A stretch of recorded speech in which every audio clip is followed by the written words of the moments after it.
Good Thursday morning, everybody. What I like to call Little Friday. It is Thursday, April 20th. I'm Chris Allen here on the Sam channel. Facebook, YouTube, Instagram, and Twitter, all sponsored by Ace Hardware Marketplace. Yesterday, another gorgeous day. And today, I think we're going to squeeze out one more beautiful, warm, breezy day. At first, we were looking at the possibility of rain coming in maybe this evening, but this system has slowed down, but not after causing a lot of havoc out in Oklahoma, right around Oklahoma City, Moore, Oklahoma, Norman, Oklahoma, big tornadoes and fatalities. With injuries and a lot of destruction out there yesterday. And now that severe weather threat is moving into the central part of the country. But as you can see, weather stick is blue. So for us today, and even as that system comes in, I think it's going to be much weaker than what we've been seeing back to the west of us. Pretty quiet this morning, as you can see by the radar satellite. Everything is moving along very nicely, just some high, thin clouds that you'll see from time to time, like we did yesterday. But it's going to be another warm and breezy day for sure. Now, you may be looking at this and going, what is this? What is that? That doesn't look like a front or a trough or anything else. You would be right. That is a high fire risk. And it covers pretty much all of southern Kentucky, northern Middle Tennessee, and on up north of the rivers, the river, I should say, Wabash River and Ohio River. It is because of the low humidity, which will ramp up a little bit more today, but the breezy conditions, the dry brush that's around. There were a couple of little small fires yesterday. Today, it could be worse. So be careful. Don't toss out a cigarette and think it's out. Don't try to burn anything outdoors. In fact, there's a burn ban here in Warren County for today. And it is because of the winds and all of those factors. So a pretty large area that is under a high risk of fire danger today. So until we get some rain, let's just keep the fires at a minimum. Don't burn anything outdoors at all if you can help it. Now, you may think, well, it won't hurt for this little fire to get going. But once the winds kick up and all that, then it gets out of control pretty quickly. So let's not do that.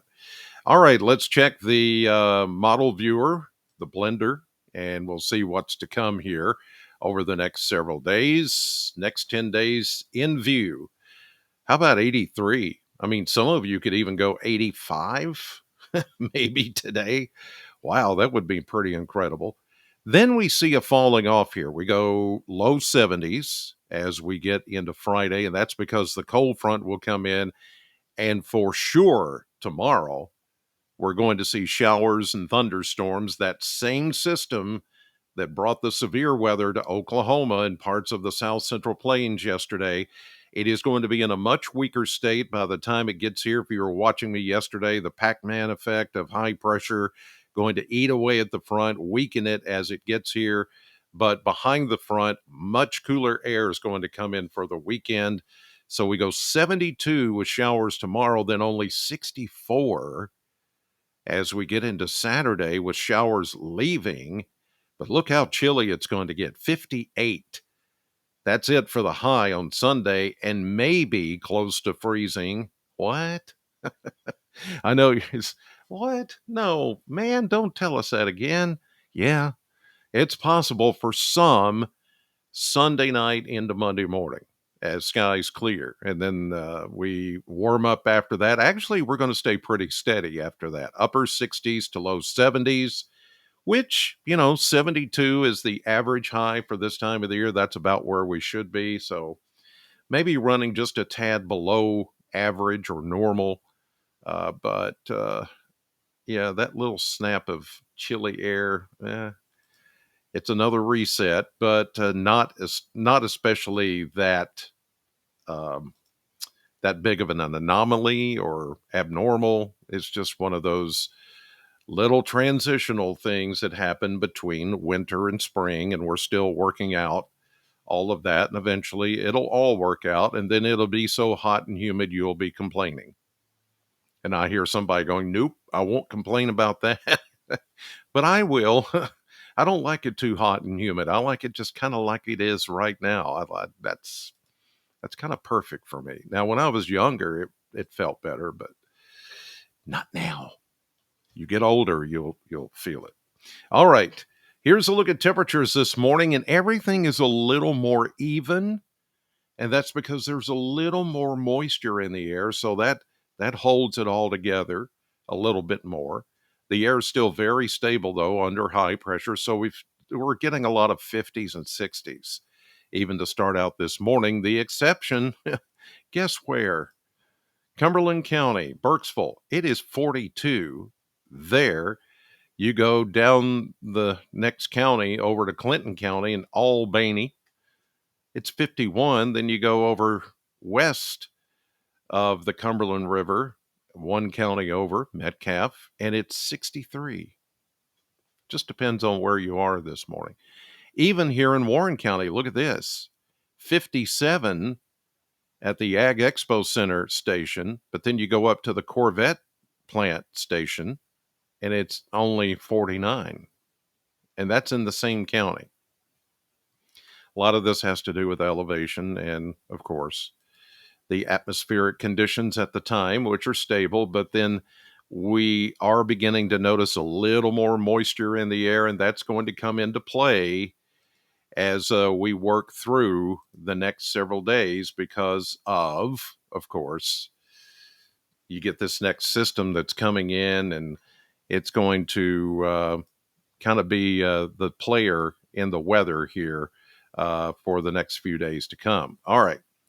Here's a look at the maps, and I don't know why this reset on me, but I had all these layers kind of fixed where you could see it better, but let me make a quick adjustment, and there we go. Here we go with what we're looking at here with this next system coming in. You get the flow coming off of the Pacific, everything looking good here as far as the warmer air, and you have the Gulf of Mexico flow because, well, guess what? We still have high pressure, a nice big ridge of it here. So everything is helping all of this warm air come back up into Kentucky, plus the flow off the Pacific. Then you have these low pressure systems working in tandem in the Central Plains. That's what set off the severe weather yesterday. Let me skip ahead here to the right now. And here's where the cold front is this morning. Showers and thunderstorms again lining up just ahead of that system. And you can see there's really kind of two lines going on here. This is the more structured or the more energized, if you will, the more potent part of the system into Texas, Arkansas, Missouri. That's where we're going to have a trouble spot today with severe weather while we stay dry. Everything stays dry for us today and into tonight, even. This thing slows down a little bit more. And we're, even as we get into late tonight, early tomorrow, we're not going to begin to see any shower activity until, this is 10 UTC time on Friday, which is going to put us about this time tomorrow morning. And we'll begin to see some scattered showers back into western Kentucky and then slowly work their way eastward as we go through the day. But because of the high pressure ridge that's still out here, it's going to have that Pac-Man effect again.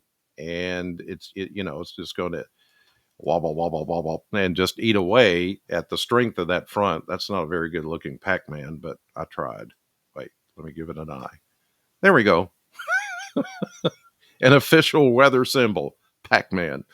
Um, it just eats away at the strength of that front. Thankfully, I don't think we're going to have any severe weather out of this. I think there will be thunderstorms, maybe, and maybe not even that much lightning and thunder. This is going to be just a general garden variety shower line as it comes through. Maybe some gusty showers because the winds will be there. We can see some tight lines in here with the pressure gradient, and that is definitely going to make for a breezy day, not just today, but tomorrow, and maybe even into Saturday. But by Saturday, all of this will begin to move away. As you see there, there's a low that's going to kind of form and right along the front. You saw it pop up there briefly, but it's not a very strong low, but it's going to help enhance some of this rainfall as we get into Friday night and into early Saturday morning. But again, not looking for severe weather. All of that energy will be spent. Some of it spent yesterday with those deadly tornadoes in Oklahoma. Some of it will be spent today out in the Illinois, Missouri, Arkansas, down into Texas and Louisiana. Um, and then by the time it gets here, it's much weaker. There goes the low. You see it. It's not very strong, 1,002 millibars. And then we have the colder air that is going to, you see it there, trying to make a run at us. And this is what's going to come in behind the front as we get into Saturday and things begin to clear up. So, yeah, it's going to be a much cooler weekend. All those showers will move on, and we're done with that system. Now, how about rainfall amounts? Rainfall amounts, that's still going to average about an inch, I think, that we could get out of this between most of the rain will begin sometime late tomorrow morning, midday, maybe even earlier for some of you out west, and then work its way through the area Friday afternoon, Friday night, Saturday morning. So by that light shade of blue that's over southern Kentucky, yeah, maybe an inch. There could be some heavier amounts in a couple of places, but otherwise, that's what we're going for. Here's a look at the surface map over the next 7 days, showing how this thing is going to continue to uh, just, generate heavy rain and thunderstorms for the plains today. Severe weather, as I showed you, down around the Arklatex, moving east with the cold front. But the front slows down a little bit. That's what's going to give us maybe at least an inch of rain for much of the area. This is later on. This is about Friday morning, 7 a.m. Then we go midday. There's the low, that second low that's going to form along the front and kind of slow this down a little and enhance the rainfall for Friday afternoon. It's going to be a rainy afternoon on Friday. But then Friday night into Saturday morning, this is gone. High pressure takes over. This is Sunday into Monday. And we see more rain, though. Here's high pressure moving east again. And we get the backflow and another system in the south central plains with more thunderstorms for those folks and some rain that'll begin to move in as we get into Tuesday night and into Wednesday of next week. One more thing I want to show you, and that is I've been talking about it, but finally called the graphic up, remembered to call the graphic up this morning, which is the next Weather Radio Tour visit in store, which is going to be tomorrow, Friday, noon to 2 at the Ace Hardware in Edmonton, Metcalfe County. I'll have a stock of weather radios for you. Excuse me, they'll be about $38.99 plus tax. Ace Hardware is going to throw in the batteries that it takes for me to program those weather radios and get them all set up for you, which is not a big deal. Now, some people ask, is this are these going to be set up specifically for the address where I live? The answer is no. It's set up for the county that you live in, but by doing that, you eliminate all the other counties that you don't want to hear about a warning. It will only, I can set it up so it only warns for where you live, the county you live in, and no other county. Or if you say, I want it for Metcalfe County and surrounding counties, I can do that too. So it's up to you what you want. That's why you need to tell me when you purchase the radio in Edmonton where you want it programmed for. And you'll never hear it go off unless there's an actual emergency or, weather bulletin, tornado, flash flood, severe thunderstorm, something like that. So, Edmonton, get ready. Here I come. Ace Hardware, noon to 2 tomorrow.